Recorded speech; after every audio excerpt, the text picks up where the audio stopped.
Voto, vereador Aldonei. Presidente, nobres pares, eu estava aqui escutando, senhoras e senhores, e como vocês percebem, eu não sou de falar muito. Mas, gente, parece que Caxias, ninguém quer que Caxias evolua. Nós recebemos pessoas de fora de outras cidades, Caxias recebe turistas, recebe pacientes de outros municípios, e nós ficamos aqui brigando por uma coisinha simples.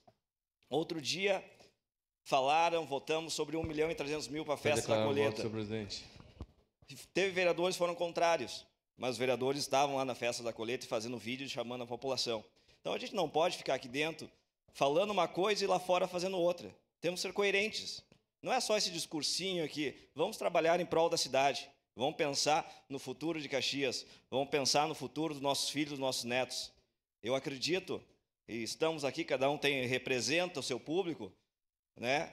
Por isso que eu fico aqui às vezes meio quietinho, eu prefiro falar só que quando eu realmente acho que é importante, mas temos que pensar no coletivo, temos que pensar em Caxias, temos que pensar no futuro. Vamos trazer esse trem, vamos trazer sim, vamos fiscalizar para que ele seja reformado, para que ele esteja ali na Praça do Trem. Vai ser importante para nós. Eu quero levar minha filha e contar para ela que o trem passou aqui em Caxias. É importante para nós. Então, vamos parar de demagogia, de papinho furado e vamos trabalhar todos unidos por Caxias e voto sim, presidente. Para declarar